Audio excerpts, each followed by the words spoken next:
Te voy a pedir que vayamos al libro de Levítico, por favor.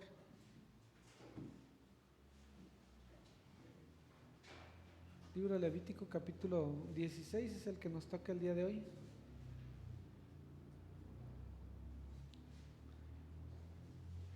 El domingo terminamos de ver el capítulo 15.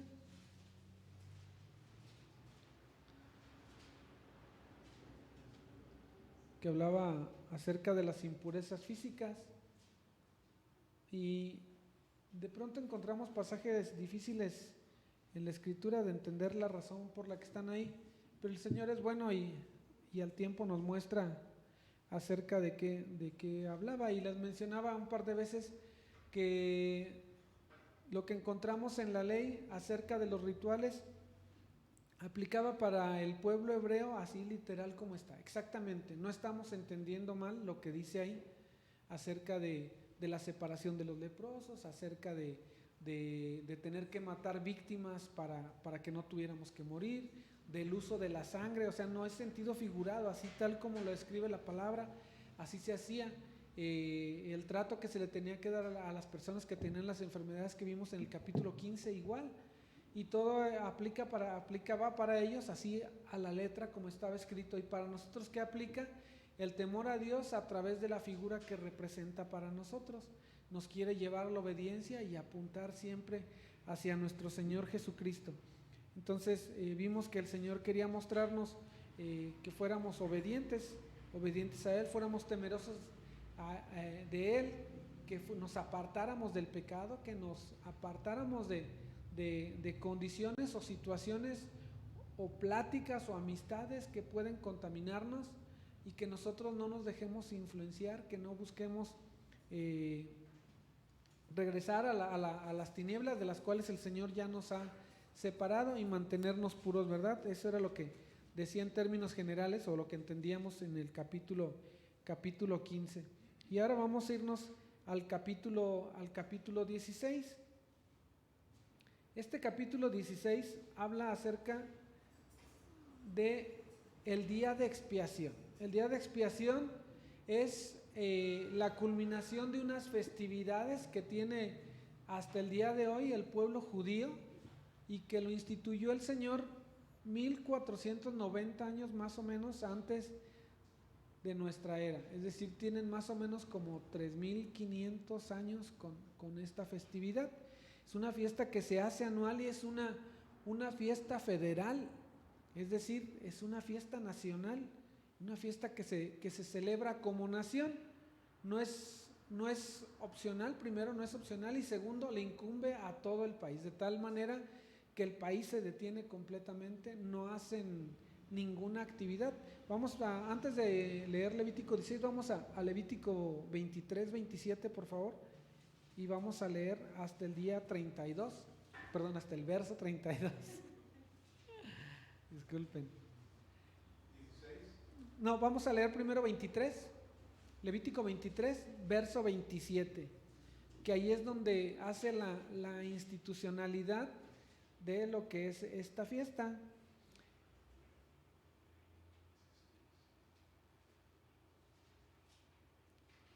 Levítico 23, 27, y dice la palabra de Dios: a los 10 días de este mes séptimo será el día de expiación. Tendréis santa convocación y afligiréis vuestras almas y ofreceréis ofrenda encendida a Jehová. Ningún trabajo haréis en este día, porque es día de expiación, para reconciliaros delante de Jehová vuestro Dios. Porque toda persona que no se afligiere en este mismo día será cortada de su pueblo, y cualquier persona que hiciere trabajo alguno en este día, yo destruiré a la tal persona entre su pueblo. Ningún trabajo haréis, estatuto perpetuo es por vuestras generaciones, en donde quiera que habitéis. Día de reposo será para vosotros, y afligiréis vuestras almas, comenzando a los 9 días del mes en la tarde, de tarde a tarde guardaréis vuestro reposo. Ahí está la fecha, y está indicando cuándo se va a realizar esta festividad. Si recuerdan, hace un año comenzó la guerra que está librando ahorita Israel con el pueblo palestino, y precisamente los palestinos tomaron esta fecha para atacarlos. ¿Por qué?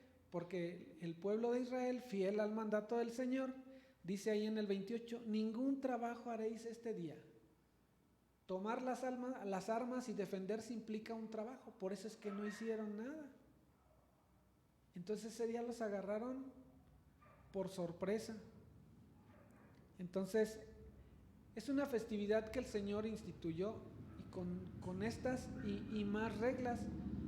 Y esa fiesta explica la salvación que tenemos en Jesucristo. Explica completamente la obra de Jesucristo. Por eso es que es bien importante para nosotros, no la festividad, no el día en que se celebran ellos y lo hacen ritualmente, no, para nosotros que ocurrió un día en la cruz. Todo era sombra y figura de lo que iba a ocurrir con el sacrificio de Jesucristo. Entonces, este capítulo 16 es el capítulo central de Levítico. A lo mejor van a decir, no, es el 13, el 14, porque son 27. Me refiero al corazón de todo lo que es Levítico. Todo lo que hemos aprendido hasta ahorita acerca de los sacrificios, acerca de la ordenación sacerdotal, de la pureza demandada de los sacerdotes y todo eso, aquí se concentra todo en el capítulo 16.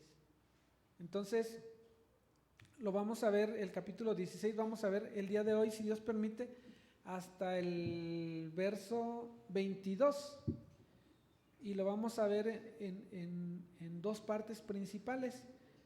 Vamos a ver del 1 al 5, vamos a ver los requisitos para la expiación, y vamos a ver del 11 al 22 cómo se efectúa la expiación.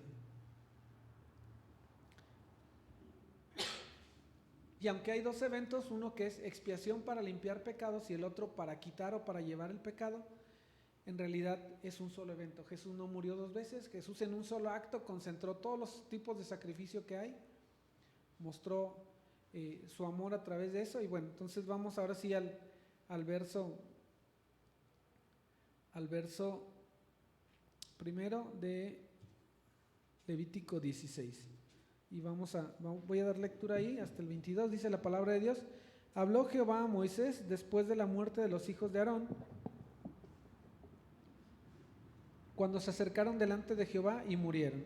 Y Jehová dijo a Moisés: di a Aarón tu hermano que no en todo tiempo entre en el santuario detrás del velo, delante del propiciatorio que está sobre el arca, para que no muera, porque yo apareceré en la nube sobre el propiciatorio. Con esto entrará Aarón en el santuario, con un becerro para expiación y un carnero para holocausto. Se vestirá la túnica santa de lino, y sobre su cuerpo tendrá calzoncillos de lino, y se ceñirá el cinturón de lino, y con la mitra de lino se cubrirá. Son las santas vestiduras, con ellas se ha de vestir después de lavar su cuerpo con agua. Y de la congregación de los hijos de Israel tomará los machos cabríos para expiación y un carnero para holocausto. Y hará traer a Aarón el becerro de la expiación, que es suyo, y hará reconciliación por sí y por su casa. Después tomará los dos machos cabríos y los presentará delante de Jehová a la puerta del tabernáculo de reunión. Y echará suertes a Aarón sobre los dos machos cabríos, una suerte por Jehová y otra suerte por Azazel. Y hará traer a Aarón el macho cabrío sobre el cual cayere la suerte por Jehová, y lo ofrecerá en expiación. Mas el macho cabrío sobre el cual cayere la suerte por Azazel lo presentará vivo delante de Jehová, para hacer la reconciliación sobre él y para enviarlo a Azazel al desierto. Y hará traer a Aarón el becerro que era para expiación suya, y hará la reconciliación por sí y por su casa, y degollará en expiación el becerro que es suyo. Después tomará un incensario lleno de brasas de fuego del altar delante de Jehová, y sus puños llenos del perfume aromático molido, y lo llevará delante del velo. Y pondrá el perfume sobre el fuego delante de Jehová, y la nube del perfume cubrirá el propiciatorio que está sobre el testimonio, para que no muera. Tomará luego de la sangre del becerro y la rociará con su dedo hacia el propiciatorio, al lado oriental hacia el propiciatorio. Esparcirá con su dedo 7 veces de aquella sangre. Después degollará el macho cabrío en expiación por el pecado del pueblo, y llevará la sangre detrás del velo adentro, y hará de la sangre como hizo con la sangre del becerro, y la esparcirá sobre el propiciatorio y delante del propiciatorio. Y así purificará el santuario a causa de las impurezas de los hijos de Israel, de sus rebeliones y de todos sus pecados. De la misma manera hará también al tabernáculo de reunión, el cual reside entre ellos en medio de sus impurezas. Ningún hombre estará en el tabernáculo de reunión cuando él entre a hacer la expiación en el santuario, hasta que él salga y haya hecho la expiación por sí, por su casa, perdón, y por toda la congregación de Israel. Y saldrá al altar que está delante de Jehová y lo expiará, y tomará de la sangre del becerro y de la sangre del macho cabrío, y lo pondrá sobre los cuernos del altar alrededor, y esparcirá sobre él de la sangre con su dedo 7 veces, y lo limpiará, y lo santificará de las inmundicias de los hijos de Israel. Cuando hubiera acabado de expiar el santuario, el tabernáculo de reunión y el altar, hará traer el macho cabrío vivo, y pondrá Aarón sus 2 manos sobre la cabeza del macho cabrío vivo, y confesará sobre él todas las iniquidades de los hijos de Israel, todas sus rebeliones y todos sus pecados, poniéndolos así sobre la cabeza del macho cabrío, y lo enviará al desierto por mano de un hombre destinado para esto. Y aquel macho cabrío llevará sobre sí todas las iniquidades de ellos a tierra inhabitada, y dejará ir al macho cabrío por el desierto. Hasta ahí vamos a ver si podemos llegar. Padre, te damos gracias por tu palabra. Gracias, Señor, por el sacrificio de Jesucristo nuestro Señor, que tomó nuestro lugar, como leímos al inicio, como cantamos y como ahora vamos a verlo nuevamente. Te pedimos, Señor, que tengamos mayor comprensión de esto que ocurrió ahí, de las figuras que lo adelantaban, Señor, y de cómo nosotros debemos de valorar siempre esto, Señor, no tenerlo en menos y cuidar la salvación que tú nos has dado. Gracias por tu amor, Señor, gracias por todos tus favores a nuestras vidas, pero principalmente por eso que mencionamos, Señor, por tu salvación. Exaltado seas por siempre y siempre, Señor. Amén y amén.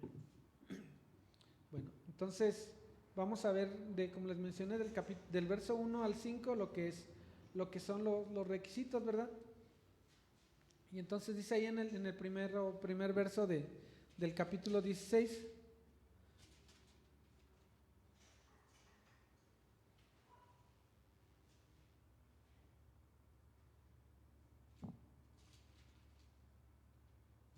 sí. Dice: habló Jehová a Moisés después de la muerte de los 2 hijos de Aarón, cuando se acercaron delante de Jehová y murieron. Si recuerdan, en el capítulo 10, los hijos de Aarón trajeron fuego extraño al santuario, y pues aprendimos ahí que era algo que Dios no había mandado. Y entonces nosotros aprendimos ahí que pues tenemos que hacer las cosas que Dios pide cuando Él las pide, de la manera que Él las pide. Y entonces aquí está haciendo remembranza de los hijos de Aarón que no obedecieron, que hicieron las cosas por su propia iniciativa, y pues ellos por esta causa tuvieron que ser consumidos, ¿verdad? Dice que ese día les habló también el Señor allá a Moisés y le dijo estas cosas. Y Jehová le dijo a Moisés: di a Aarón tu hermano que no en todo tiempo, ahí en el verso 2 estamos, que no en todo tiempo entre en el santuario detrás del velo, delante del propiciatorio que está sobre el arca, para que no muera, porque yo apareceré en la nube sobre el propiciatorio. Recordemos que todo el tabernáculo estaba constituido de 3 partes principales. Era un patio rodeado de cortinas, pilares y cortinas. Era un patio que se le conocía como los atrios, o lo conocían también como el tabernáculo, nada más así a secas. Pero en la parte interior estaba una tienda que estaba dividida en 2 partes. La primera parte, que era una parte donde estaba el candelabro de los 7 brazos, estaba la mesa de las proposiciones y estaba el altar de los inciensos. Allí en ese lugar se conocía como el lugar santo. Ahí entraban a oficiar todos los sacerdotes cada día. Cada día tenían que estar haciendo el cambio de los panes, cada día tenían que estar manteniendo encendido el altar del incienso, estar colocando el incienso pues propiamente, mantenerlo, el candelabro encendido también era lo que tenían que hacer. Día y noche tenían que estar ahí atentos a este trabajo. Y estaba también el lugar santísimo, que era un lugar más pequeño, al fondo, separado por una cortina, en el cual estaba el arca del pacto. El arca del pacto era una caja más o menos como de este tamaño, como de este. Y entonces adentro estaban los estaba la tabla de los 10 mandamientos y estaba también la vara de Aarón, ¿sí? Y esta estaba cubierta por una tapa que se conoce como el propiciatorio. Ahí en el propiciatorio, esa cubierta, había un par de querubines que estaban volteados hacia adentro, con las alas así, hacia adentro, y los dos estaban así encontrados, y en la parte central era donde se manifestaba la presencia de Dios. Entonces es de lo que está hablando aquí en este verso 2, cuando le dice que no todo el tiempo entre detrás del velo. Se está refiriendo que no todo el tiempo va a poder entrar al lugar santísimo. Entonces tenemos los atrios, que es la parte exterior, tenemos, o el patio, tenemos el lugar santo, que es donde está la mesa de los panes de la proposición, está el candelabro y también está el incensario. Y en el lugar santísimo tenemos el arca del pacto y la vara de Aarón. Entonces, el arca del pacto, que tiene la vara de Aarón y tiene las tablas de los 10 mandamientos. Entonces le está diciendo el Señor que no entra en todo tiempo ahí. Dice, para que no muera. Dios ya les había mostrado que Él era el que establecía las normas, y Aarón, si recuerdan, había recibido el mandato de no manifestarse con duelo por la pérdida de sus hijos, porque si no él estaría como diciendo que Dios se había equivocado y podría confundir al pueblo, ¿no? Entonces él se somete a la voz de Dios, y ahora Dios está diciendo, ¿sabes qué? No tienes que entrar porque vas a morir. Imagínense, acaba de ver morir a sus hijos, ¿no tomaría bien en serio esa advertencia de parte de Dios? Que no entrara para que no muriera. Y seguimos ahí en el 2, dice, porque yo apareceré en la nube sobre el propiciatorio. ¿Quién puede resistir a la presencia de Dios así nada más? Nadie puede acercarse a Él. ¿Recuerdan Isaías cuando tiene la visión? Que dice, ay de mí que estoy muerto, porque he visto al Señor. El temor, el terror lo invadió por haberlo visto. Y el Señor le está advirtiendo aquí a Aarón que no se vaya a exponer. Entonces, ahí va a manifestarse la presencia de Dios.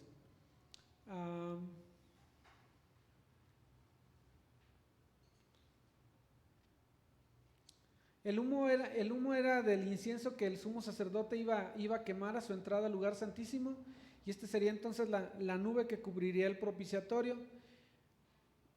Al prohibirle que dejara que no entrara en cualquier momento, iba a ayudarle a Aarón tener reverencia por el lugar. Cuando a ti te hacen una restricción para hacer algo, y sobre todo con una advertencia bajo pena de muerte, pues te aprendes a tenerle respeto, a tenerle reverencia. Y cuando haces algo muy rutinario, muy común, dejas a veces de tenerle el respeto que se tiene. Entonces el Señor quería mantener la reverencia hacia ese lugar donde Él se iba a estar manifestando. Ahí en lo que acabamos de leer hace un momento al inicio, en capítulo 23, dice el día, ¿verdad? Dice el día que se tenía que hacer. Dice al 7º mes, pero no es julio, no son los meses como nosotros. Recuerden que el tiempo se empieza a contar para ellos diferentes, y puede caer en marzo o en abril, el inicio de su año, porque ellos hacen los conteos de los meses de acuerdo al cambio de luna, a los ciclos lunares, y ellos mantienen esa tradición desde siempre. Entonces su 7º mes ahorita corresponde a octubre, y el 10º día de su 7º mes va a ser el viernes de esta semana al siguiente viernes, es decir, va a caer el 11 de octubre. Ese día va a ser para ellos el Yom Kippur. Entonces es el gran día. Este día es conocido también, además de como el día de la expiación, como el día del perdón, el día del cara a cara, porque era cuando el sumo sacerdote podía entrar al lugar y estaba cara a cara en la presencia de Dios. Era el día del perdón porque era el día que el pueblo conseguía el perdón, y también ellos tenían una preparación especial. Pensaban esto, si Dios nos va a perdonar, pues entonces yo también tengo que hacer el esfuerzo por ser mejor persona y perdonar a todos los que me han transgredido. Y de ahí se derivan otras más costumbres que ellos tienen con respecto perdonar deudas, liberar cautivos, liberar siervos y así, ¿no? Entonces, vamos a Hebreos 9:7, por favor.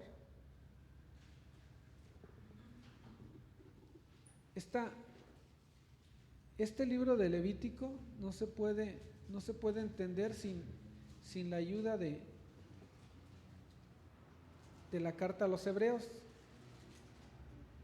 Dice en el 9:7, perdón. Dice, pero en la segunda parte, refiriéndose al lugar santísimo dentro del tabernáculo, dice, pero en la segunda parte, solo el sumo sacerdote una vez al año podía entrar. Dice, no sin sangre, la cual ofrece por sí mismo y por los pecados de ignorancia del pueblo.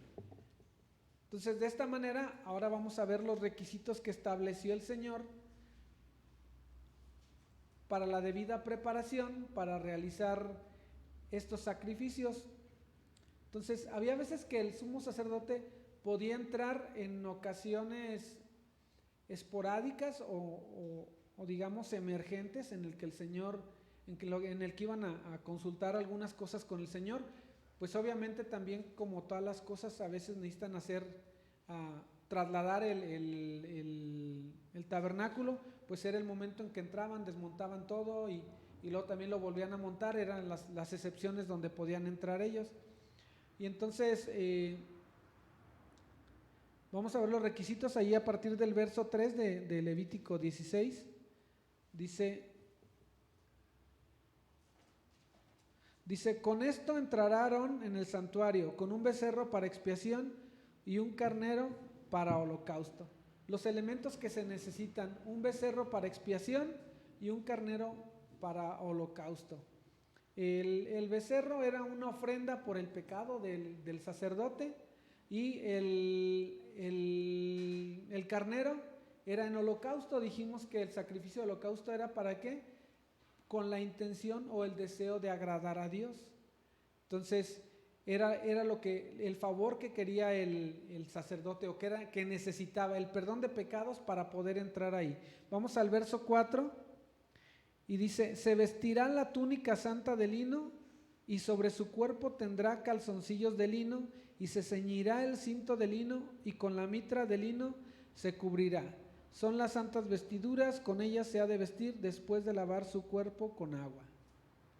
¿Se acuerdan cómo se vestía el sumo sacerdote normalmente?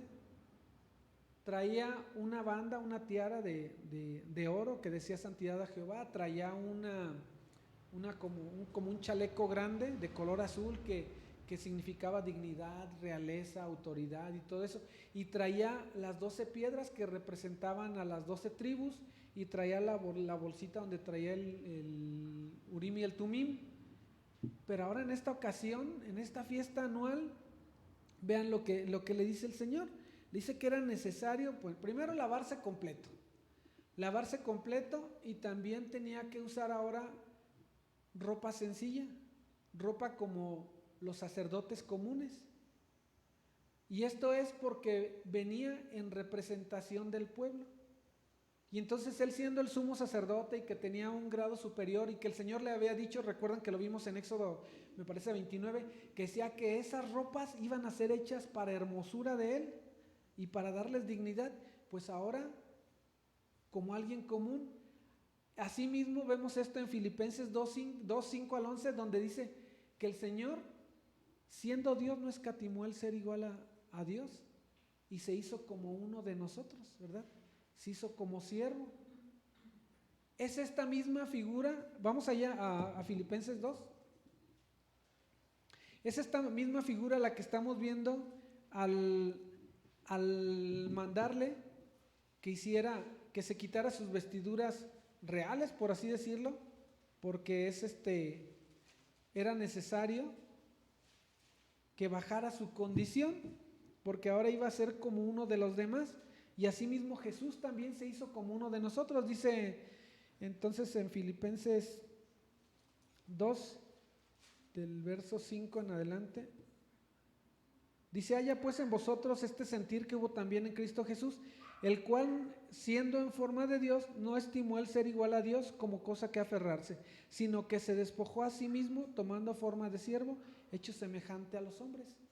Y entonces aquí vemos al sumo sacerdote con ropa muy elegante, muy fina, que refleja majestuosidad, realeza, despojándose de su ropa, así como Jesucristo se despojó de su trono, y entonces Él se hace como todos los demás, y así Jesús se hizo como uno de nosotros. Dice, y estando en la condición de hombre, se humilló a sí mismo. Había sido la consagración del sumo sacerdote, su exaltación, y ahora el decirle, quítate esa ropa y solo ponte esta sencilla, pues era como la humillación a la que se sometió Jesucristo. Dice, haciéndose obediente hasta la muerte y muerte de cruz. Hasta ahí vamos a leer en esa parte. Entonces, ¿qué es lo que tiene que hacer el sumo sacerdote? Dice ahí, ahí al final del verso 4, dice, con ella se ha de vestir después de lavar su cuerpo con agua. Entonces él tenía que lavarse, el sumo sacerdote tenía que lavarse. Jesucristo, al nacer de una virgen, pues no trae la carga del pecado, ¿verdad? Hemos estudiado ya en el libro de Romanos y lo leímos también, lo estudiamos también aquí, lo recordamos en Levítico más de una vez también, que Jesús al no tener la semilla de un padre de la tierra, entonces él no traía la carga del pecado, él no necesitaba lavarse. Este sumo sacerdote, Aarón, sí tenía que lavarse primero, y al vestirse con las ropas blancas, ¿qué es lo que estaba tipificando? La santidad y la pureza de Cristo.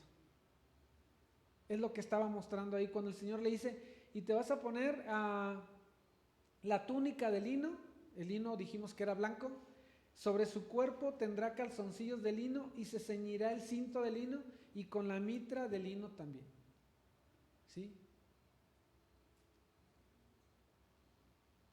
Entonces para él le era necesario lavarse, para él era necesario usar estas ropas que representaban la pureza. Jesús nació puro, nació santo, fue humillado, se quitó las ropas reales, ¿verdad?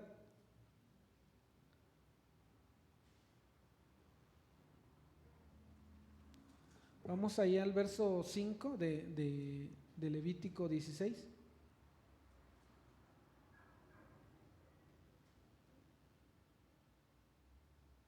Dice, y de la congregación de los hijos de Israel tomará 2 machos cabríos para expiación y un carnero para holocausto. Estamos completando aquí los requisitos que pedía el Señor, ¿verdad? ¿Qué es lo que se iba a ocupar? 2 machos cabríos para expiación y un carnero para holocausto. La misma situación, pero primero lo hacía el sacerdote, primero él aplicaba la expiación por sí mismo para poderse presentar delante de Dios en representación de todo el pueblo y realizar la purificación. Entonces, lo que sigue ahorita del 6 al 10 es un resumen, retomando los requisitos que ya se mencionaron ahorita. Y entonces dice ahí en el 6, dice, y hará traer Aarón el becerro de la expiación, que es suyo, y hará la reconciliación por sí y por su casa. Él iba a hacer la reconciliación por él mismo y por toda su casa. ¿Qué significa? Todos los levitas, todos los que servían en el santuario, todos los sacerdotes que estaban ahí con él. Entonces, habían que ser ofrecidos primero por el sumo sacerdote y por todos los de su casa y después por el pueblo. Dice después en el 7, dice, después tomará los 2 machos cabríos y los presentará delante de Jehová a la puerta del tabernáculo de reunión y echará suertes Aarón sobre los 2 machos cabríos, una suerte por Jehová y otra suerte por Azazel. Y hará traer Aarón el macho cabrío sobre el cual cayere la suerte por Jehová y lo ofrecerá en expiación. Mas el macho cabrío sobre el cual cayere la suerte por Azazel lo presentará vivo delante de Jehová para hacer la reconciliación por él, para enviarlo a Azazel al desierto. Recuerden que en este tiempo el Espíritu Santo todavía no estaba en las personas.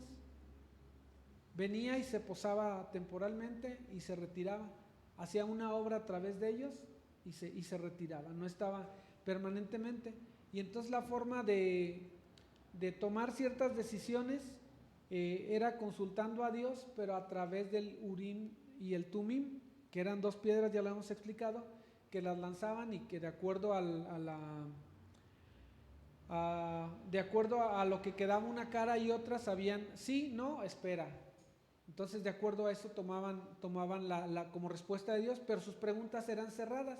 Sus preguntas eran a que la respuesta fuera sí, fuera no o fuera espera. Y ahora van a hacer algo similar con esto para tirar suertes, para determinar qué van a hacer con los cabríos.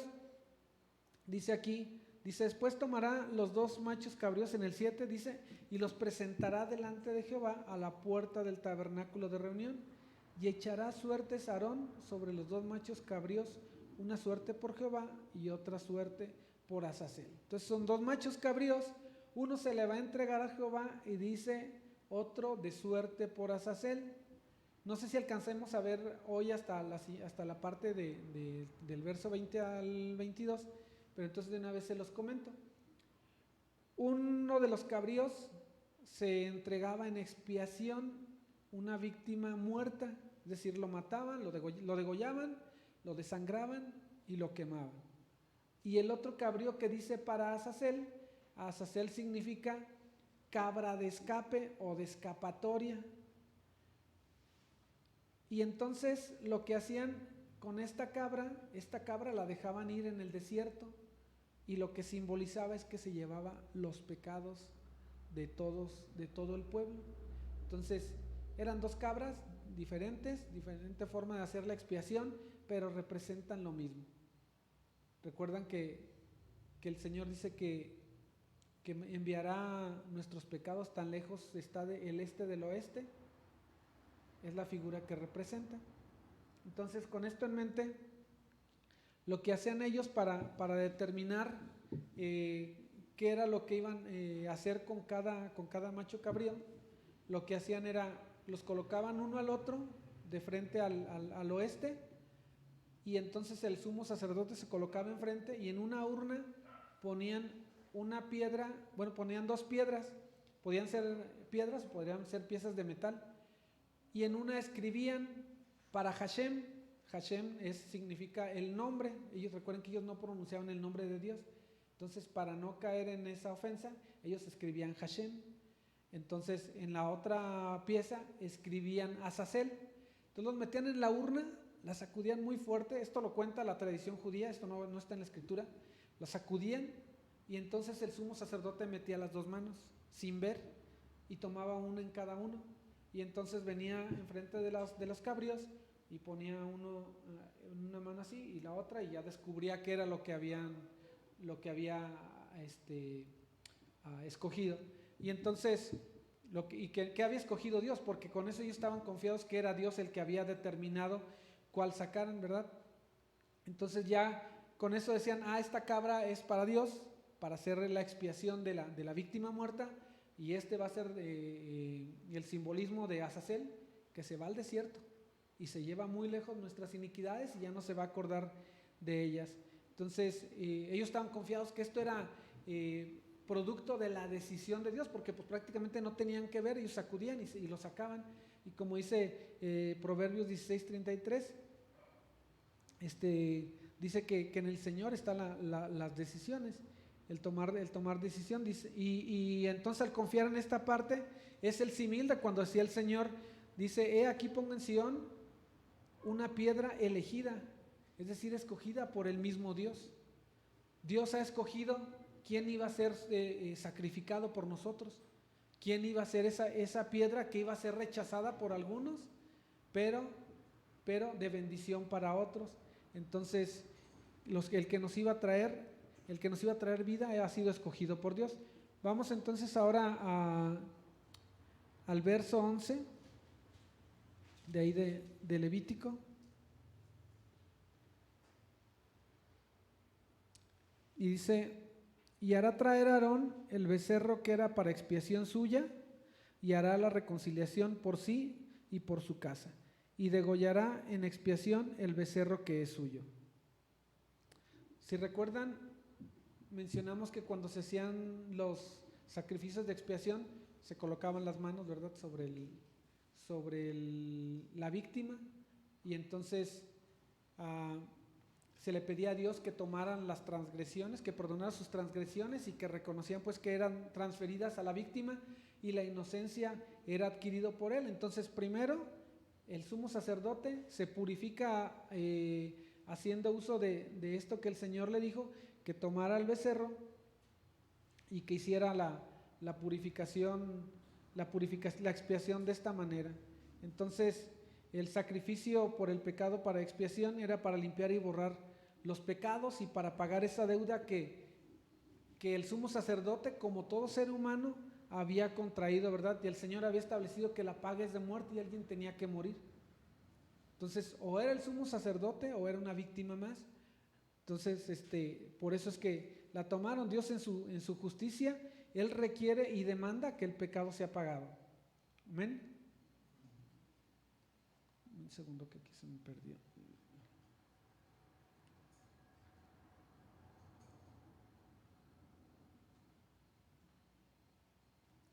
Vamos ahí al verso 12.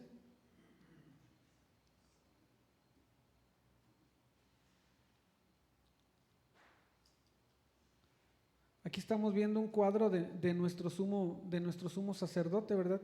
Dice: después tomará un incensario lleno de brasas de fuego del altar de delante de Jehová, y sus puños llenos del perfume aromático molido, y lo llevará detrás del velo. Al lugar que le dijo que no podía entrar así nada más, ahora le está dando la autorización para que entre, y le está diciendo en qué orden y cómo lo va a hacer. Dice: tomas el incienso lleno de brasas de fuego del altar de delante de Jehová. ¿Recuerdan quién encendió el altar? ¿Recuerdan quién vimos en la escritura que encendió el altar?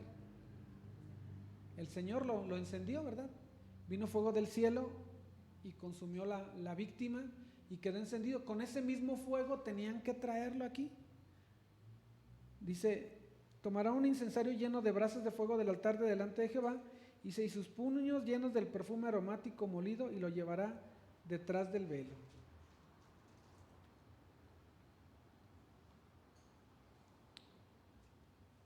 Antes de continuar, les recuerdo que Jesús no tuvo que ofrecer ninguna víctima por sus pecados, porque Él no tenía, ¿verdad? Y su vida de perfección, su vida de obediencia, siempre fue de olor fragante para el Señor, para el Padre. Entonces aquí simboliza el obrar de Jesús como intercesión de nosotros a través del humo que va a subir de quemar este incienso, su vida en olor fragante para el Padre. Y también representa la intercesión que Él hace por nosotros.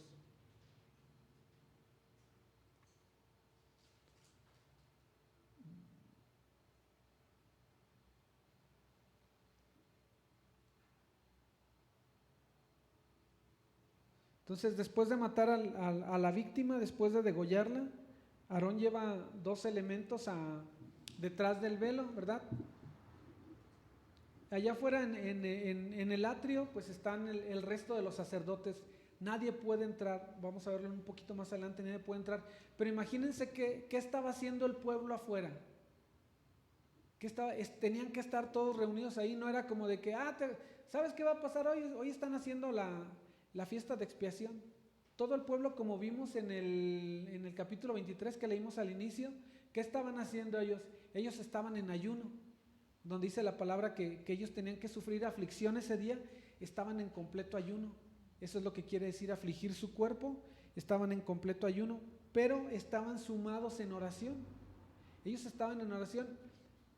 El hecho de que el sacrificio fuera aceptado en este año significaba que Dios iba a estar con ellos.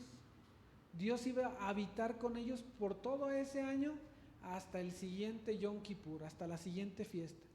Entonces, imagínense cómo estarían ellos de nerviosos.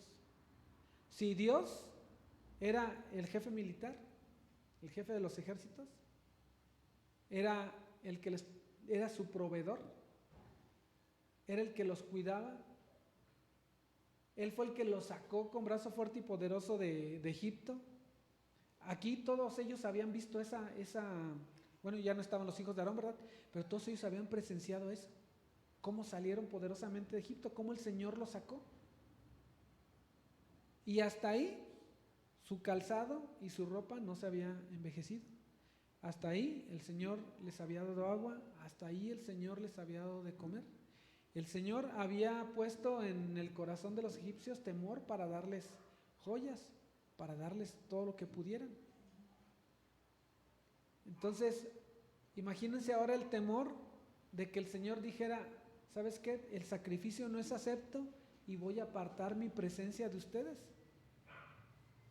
El miedo que deberían de sentir de no poder ver la columna de fuego, o la nube, saber que Dios está enojado con ellos. Entonces ellos estaban mantenidos en oración mientras estaba ocurriendo todo esto en allá dentro del santuario, del tabernáculo. Entonces otra vez dice, tomará un incensario lleno de brasas de fuego el altar delante de Jehová, y sus puños llenos del perfume aromático molido, y lo llevará detrás del velo. Dice en el siguiente, y pondrá el perfume sobre el fuego delante de Jehová, y la nube del perfume cubrirá el propiciatorio que está sobre el testimonio, para que no muera.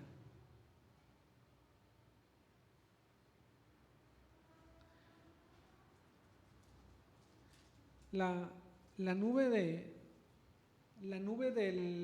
incienso, que representa las obras y la intercesión de Jesús, eso evita que nosotros hubiéramos sido destruidos.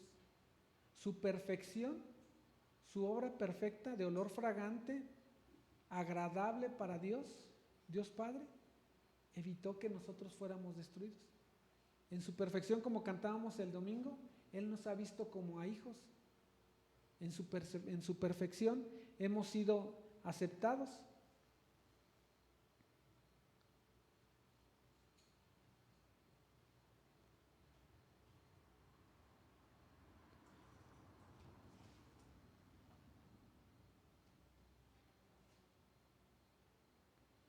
Vamos al verso 14. Dice, tomará luego de la sangre del becerro y la rociará con su dedo hacia el propiciatorio, al lado oriental, hacia el propiciatorio, esparcirá con su dedo 7 veces de aquella sangre. ¿De la sangre de quién? De la sangre de la víctima, ¿verdad? El sacerdote no podía contribuir con su propia sangre. Si recuerdan en la ocasión pasada que vimos acerca de la sangre, que no debería haber otra sangre que no fuera la de las víctimas aprobadas por Dios, víctimas perfectas, víctimas inocentes. Dios también lo que quería era evitar que copiaran cultos de otros pueblos. ¿Saben qué hacían para agradar a sus dioses muchas veces? Además de bacanales, orgías y todo eso, se sangraban el cuerpo. Se hacían cortes en el cuerpo y derramaban sangre para agradar a sus dioses.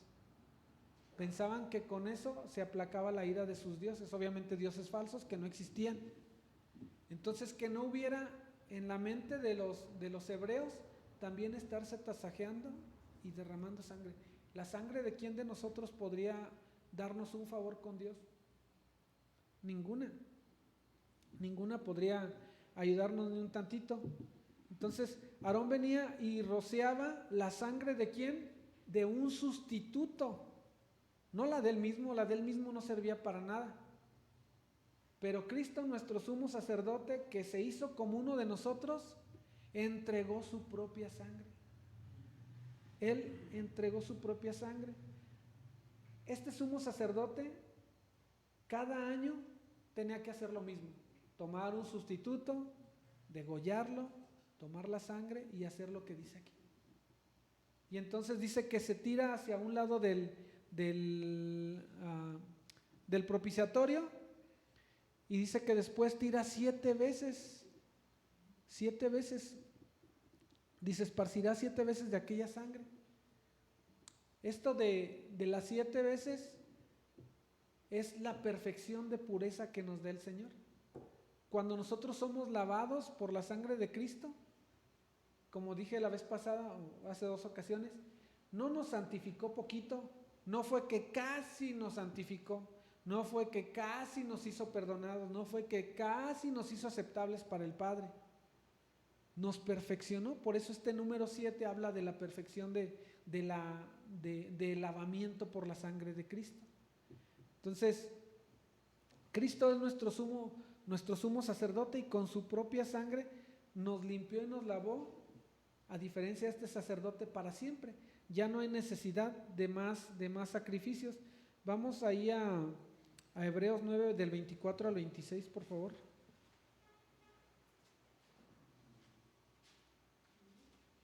Hebreos 9, del 24 al 26.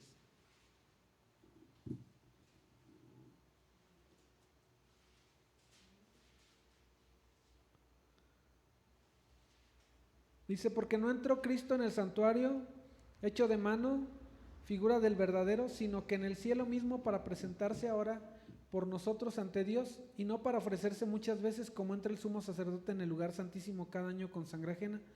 De otra manera le hubiera sido necesario padecer muchas veces desde el principio del mundo, pero ahora, en la consumación de los siglos, se presentó una vez para siempre por el sacrificio de sí mismo, para quitar de en medio el pecado.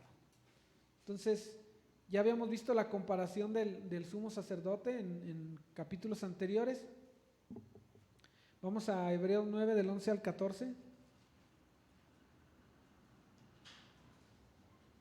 9 del 11 al 14, y dice: pero estando ya presente Cristo, sumo sacerdote de los bienes venideros, por el más amplio y más perfecto tabernáculo, no hecho de manos, es decir, no de esta creación, y no por sangre de machos cabríos ni de becerros, sino por su propia sangre, entró una vez para siempre en el lugar santísimo, habiendo obtenido, ¿ahí qué dice? Eterna redención. Cada año el sumo sacerdote tenía que redimirse y redimir a todo el pueblo, pero Jesucristo ha comprado para nosotros eterna redención. Porque si la sangre de los toros y de los machos cabríos y las cenizas de la becerra, rociadas a los inmundos, santifican para la purificación de la carne, cuánto más la sangre de Cristo, el cual mediante el Espíritu eterno se ofreció a sí mismo sin mancha a Dios, limpiará vuestras conciencias de obras muertas, para que sirváis a ¿quién? Al Dios vivo. Entonces el sacrificio de Cristo fue aceptado por el Padre. El perfume que llevó Aarón al lugar santísimo con olor grato es también figura de la aceptación del sacrificio de Cristo, ¿verdad?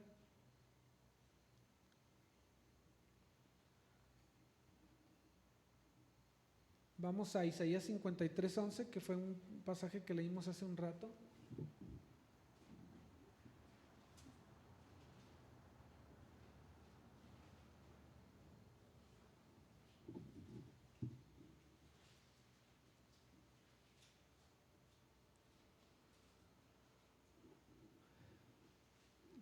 La palabra de Dios que Dios está enojado contra el impío en Salmo 7, y en Romanos también vimos que el impío acumula ira para el día de la ira, en Romanos 2:5, y nadie va a escapar de ese día de la ira. Pero vemos ahí en Isaías 53:11, dice: verá el fruto de la aflicción de su alma y quedará satisfecho. Por su conocimiento justificará mi siervo justo a muchos, y llevará las iniquidades de ellos. Con su resurrección fue la aprobación del sacrificio. Si el incienso no cubría al sumo sacerdote cuando entrara porque estaba en pecado, el sumo sacerdote moría. Imagínense la noticia de saber que no fue aceptado el sacrificio. sumo sacerdote muerto y el pueblo desprotegido, desprovisto de la presencia de Dios. Y ellos abogaban o rogaban a Dios porque fuera aceptado el sacrificio cada año. Y nosotros démosle gracias a Dios que no tenemos que renovar eso. No hay más sacrificios por hacer, como leímos hace rato en Hebreos. Una sola vez, eterna redención. Un único sacrificio y eterna redención. Entonces, la resurrección de Cristo es la aprobación del sacrificio de Dios. Vamos ahí al verso siguiente.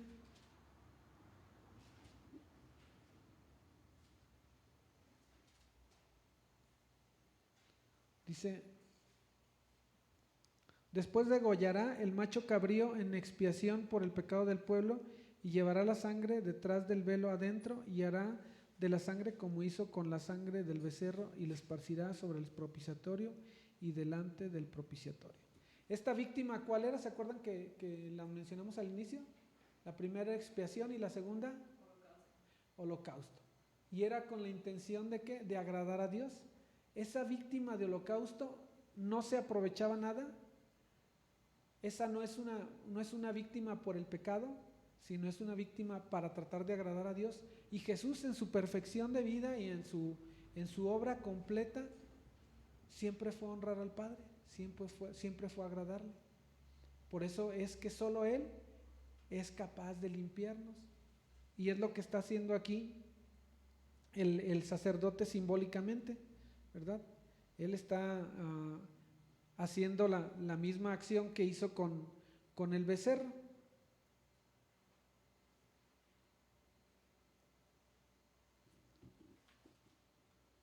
Leímos el 15, ¿verdad?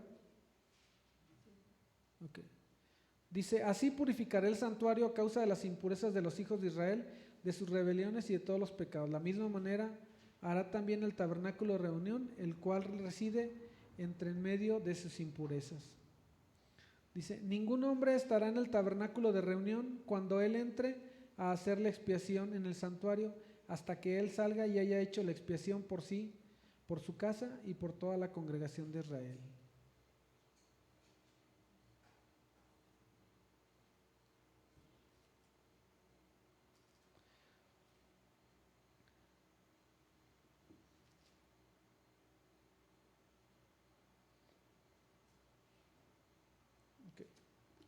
Entonces con esto él estaba haciendo la purificación, dice ahí en el verso 16, purificará el santuario a causa de las impurezas de los hijos de Israel, dice, de sus rebeliones y de todos sus pecados. Vean cómo dice ahí en tres formas diferentes, actos ofensivos contra Dios.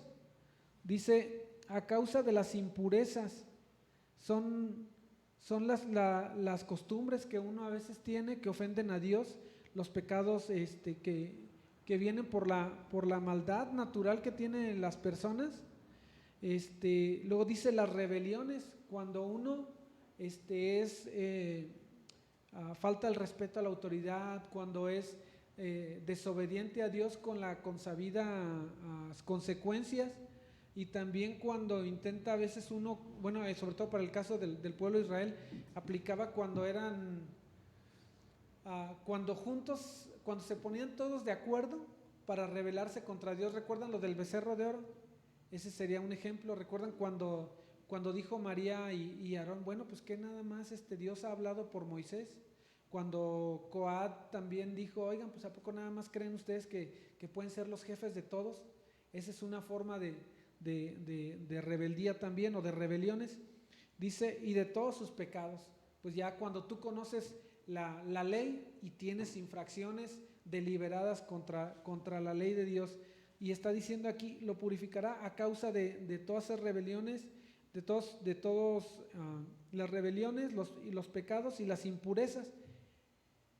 Esto es la obra de nuestro Señor Jesucristo, que Él está limpiándonos completamente de todas las iniquidades, de todas las maldades que hay en nosotros, todas las que se les puedan ocurrir. Y esta es la maravilla del poder del Señor, que Él vino no solamente, como habíamos mencionado anteriormente, no solamente vino a perdonarnos los pecados actuales, sino los del pasado, los que no conocíamos y los que aún estamos propensos a cometer. Todos, y aún así tú le prediques a la persona que parezca la más mala del mundo, la más mala para nosotros, ¿verdad? Porque cada quien siempre se cree mejor que otros. Entonces, aún el peor pecado que te puedas imaginar, que el peor que puedas listar, la cosa más innombrable, el Señor es capaz de limpiarla, el Señor es capaz de perdonarla. Entonces vamos ahí por favor al verso 17.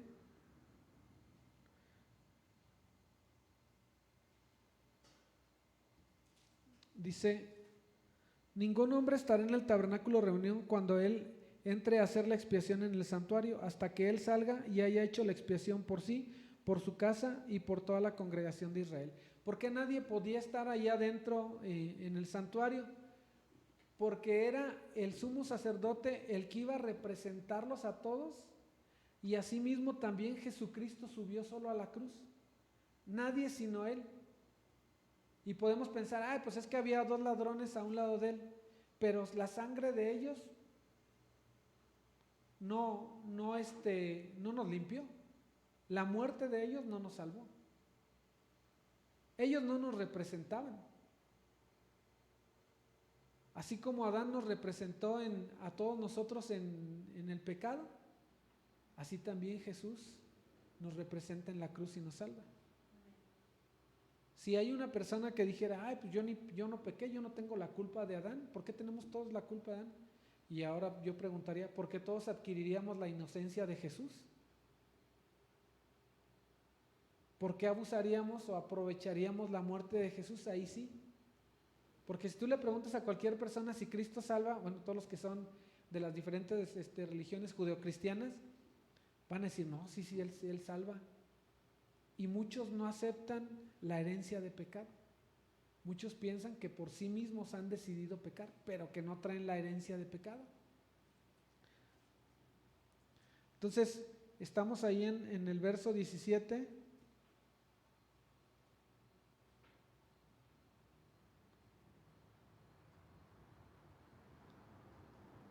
Y está haciendo la restricción de que nadie entre ahí al lugar santísimo. Está ocupado por el sumo sacerdote redimiéndose a sí mismo. Y en la cruz necesitaba redimirse el Señor. No lo necesitaba, como ya lo platicamos hace un momento. Él no tenía pecado sobre sí. Y entonces no podían contaminar el lugar. Seguimos leyendo ahí, dice que hasta que él salga y haya hecho la expiación por sí mismo y por su casa y por toda la congregación de Israel. Dice en el 18, y saldrá al altar que está delante de Jehová y lo expiará. ¿Cuál es el altar que está mencionando aquí? El altar de bronce, el altar de expiación, el altar de Dios, el altar del Señor. Con todos esos nombres se les conocía. Dice, y tomará la sangre del becerro y de la sangre del macho cabrio. Aquí ya están mezclados, porque ambos son para el mismo propósito, ¿verdad? Dice, y la pondrá sobre los cuernos del altar alrededor, y esparcirá sobre él de la sangre con su dedo 7 veces, y lo limpiará y lo santificará de las inmundicias de los hijos de Israel. Entonces, eran rociados de la misma manera con la sangre de los 2 animales, y lo que el Señor quería con esto era que mantuvieran en mente la convicción de que todos los pecados, de que todo el tabernáculo estaba manchado por los pecados de ellos y tenía que ser purificado. Igual que en el día de la consagración, otra vez tenía que purificarse o santificarse todo nuevamente. Si recuerdan, esto mismo que estamos leyendo es muy parecido a lo que vimos en la ocasión de la consagración de los sacerdotes. También tenían que hacer prácticamente el mismo ritual, pero ahora era por la celebración de la fiesta de Yom Kippur. Dice ahí entonces en el 19, dice, y esparcirá sobre él de la sangre con su dedo 7 veces y lo limpiará y lo santificará de las inmundicias de los hijos de Israel. Tenían el privilegio de presentar culto a Dios, de presentar sacrificios a Dios, pero con todas las transgresiones que hacían, habían contaminado el lugar que Dios había designado para que su presencia se manifestara. Entonces, lo que tenían que hacer era purificarlo por los pecados y las negligencias que habían cometido durante todo el año. Y si ellos habían estado arrepentidos de verdad, si estaban convencidos de la necesidad del perdón de Dios, entonces el Señor lo iba a aceptar. La exclusión de los sacerdotes, del resto de los sacerdotes para hacer esta actividad, es por la indignidad que ellos tienen. Nosotros somos los sacerdotes de Dios, ¿verdad? Ya hemos platicado, lo vimos en Primera de Pedro y lo vimos en Apocalipsis. Somos sus sacerdotes, pero nadie de nosotros tiene la dignidad de nuestro sumo sacerdote, que es Cristo, para poder traspasar los cielos y hacer limpieza, hacer la purificación, hacer intercesión por todos los demás. Entonces, asimismo, los sacerdotes comunes, por llamarlos de una forma, ellos no tenían el privilegio para estar en esta obra de expiación, en este ritual de expiación, y ellos estaban esperando como el resto del pueblo. Ellos estaban expectantes de todo esto, siendo reconciliados por la sangre de las víctimas. Entonces, hasta aquí termina lo que son las víctimas por la santificación o para la reconciliación del sumo sacerdote y también del pueblo. Vamos ahora al verso 20.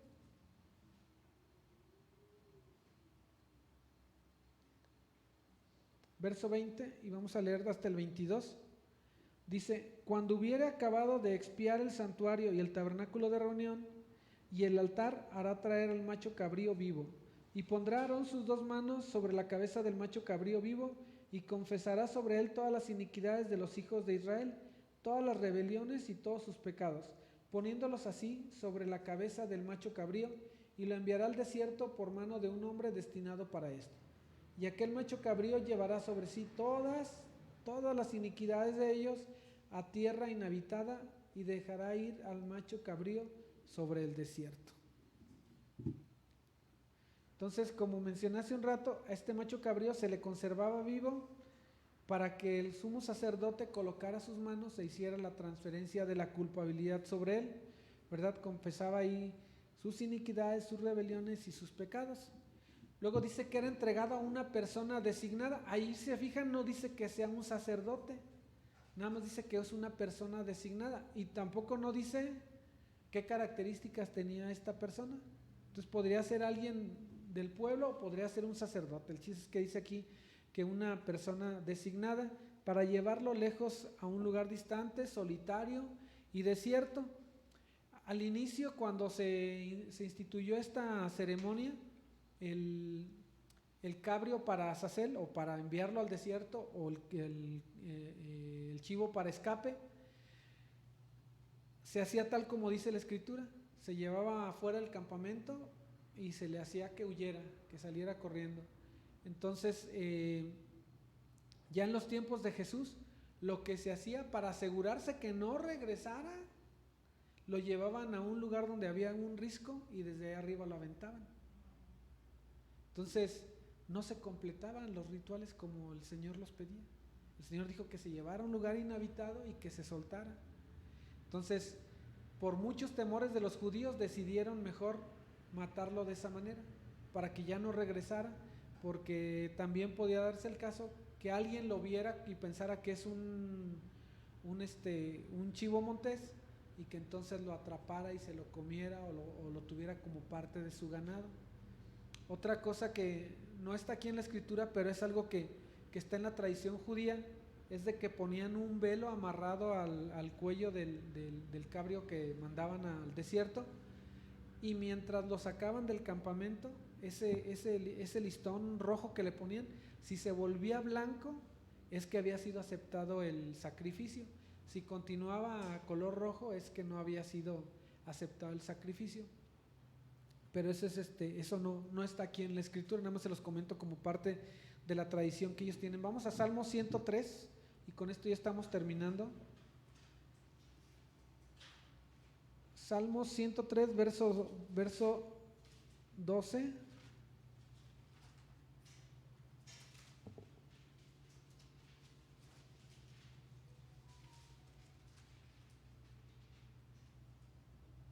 Se fijan, hoy nos fuimos bien rápido porque todo esto ya lo hemos retomado en los capítulos anteriores. Verso 2 dice: cuanto está lejos del oriente, el oriente del occidente hizo alejar de nosotros nuestras rebeliones. Esto es Azazel.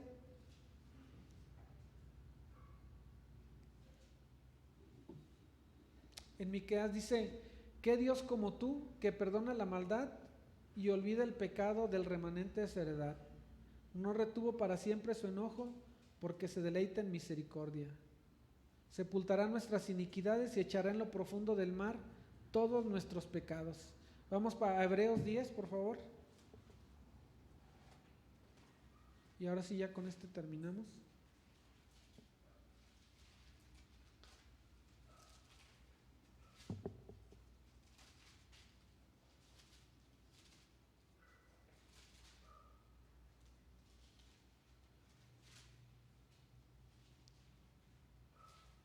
Hebreos 10 y empieza diciendo: porque la ley, teniendo la sombra de los bienes venideros, no la imagen misma de las cosas, nunca puede, por los mismos sacrificios que se ofrecen continuamente cada año, hacer perfectos a los que se acercan. Así empieza diciendo, ¿verdad? Dice que esa es una sombra de los bienes venideros, no la imagen de las cosas, ¿verdad? Nos vamos hasta el verso 10 de ese mismo capítulo y dice: en esta voluntad somos santificados mediante la ofrenda del cuerpo de Jesucristo, hecha una vez, dice, para siempre. Y ciertamente todo sacerdote, en el 11, está día tras día ministrando y ofreciendo muchas veces los mismos sacrificios que nunca pueden quitar los pecados. Pero Cristo, habiendo ofrecido una vez para siempre un solo sacrificio por los pecados, se ha sentado a la diestra de Dios. Nos vamos hasta el 14, dice: porque con una sola ofrenda hizo perfectos para siempre, ¿a quién? A los santificados. Y nos atestigua lo mismo el Espíritu Santo, porque después de haber dicho: este es el pacto que haré con ellos después de aquellos días, dice el Señor, pondré mis leyes en sus corazones y en sus mentes las escribiré. Y añade: y nunca más me acordaré de sus pecados y transgresiones. Esto es lo que estaba anunciando toda esta figura, todo este sacrificio, todo este ritual, estaba anunciando esto. Y nunca más me acordaré de sus pecados y de sus transgresiones. La misericordia de Dios al someter a su Hijo para aplacar su ira y darse por satisfecho en la obra de la cruz. Y nuestro Señor diciendo: consumado es.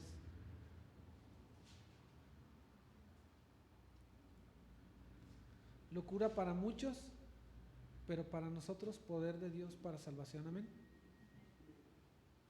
Vamos a orar. Padre, te damos gracias en esta hora, Señor, por el regalo tan grande que nos diste, Señor, porque siendo nosotros culpables, no siendo nosotros, Señor, aborrecibles delante de ti, siendo nosotros merecedores de la ira, hemos sido traídos no solo a misericordia, sino a gracia, Señor. Y nos has dado algo que no merecíamos. Si tú nos hubieras aplicado justo juicio, Señor, sin haber puesto intermedio a tu Hijo Jesús, aún así tú hubieras sido perfecto en eso y tu santidad se mantendría intachable. Pero has deseado aplicarnos gracia, Señor, de una forma tan impresionante, porque también tu santidad permanece impecable, Señor. Porque fue Jesús el que llevó nuestros pecados en la cruz y a través de este sacrificio, como dice la palabra, nos hiciste perfectos. Nos hiciste aceptos delante de ti, comprados a precio altísimo, Señor, sin merecimiento alguno. Nosotros, Señor, que andábamos en tinieblas, que estábamos perdidos, nos rescataste, Señor, y solamente por amor. Nada especial en nosotros, nada que ofrecerte, Señor, porque aún nuestras fuerzas son tuyas. Lo que podamos tener cada quien de talentos o habilidades vienen de ti. Nada podemos creernos, Señor, porque nada somos. Pero nos gloriamos en Cristo, nos gloriamos en su obra, Señor. Y nos reconocemos a nosotros mismos como incapaces de santificarnos, de limpiarnos, de purificarnos, porque ha sido tu palabra, Señor, la que nos ha limpiado, porque ha sido tu palabra la que nos ha mostrado quién eres tú y quién somos nosotros. Nos ha mostrado como en un espejo, Señor, y tu gracia, Señor, nos ha hecho entender la necesidad de ser salvados. Y en esta hora, Señor, te queremos agradecer por esta hora perfecta, por la salvación, Señor, que nos has dado. Porque nadie de nosotros, Señor, nadie de nosotros, estoy seguro, la merece. Pero tu amor es tan grande que nos ha cubierto de gracia, Señor. Nos ha cubierto y nos ha lavado con la sangre de Cristo.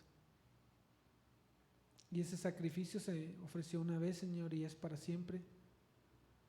Y eso nos mantiene, Señor, en la esperanza viva de que así como Él resucitó un día, también nosotros resucitaremos. Y hoy te damos gloria por ello, Señor. Te damos gloria, Señor, porque nadie pudo haberlo hecho. Nadie lo pudo haber planeado mejor. Nadie lo pudo haber planeado con tanta gloria para nuestro Señor Jesús. Por eso Él está sentado ahora en el lugar más alto y su nombre es por sobre todas las cosas. Y será adorado por toda la eternidad y exaltado por siempre, Señor. Gracias, Padre. Gracias, Jesucristo. Y gracias, Espíritu Santo. Amén y amén. Bien, hermanos, estamos despedidos. Que el Señor les bendiga. No se vaya sin despedirse de los demás.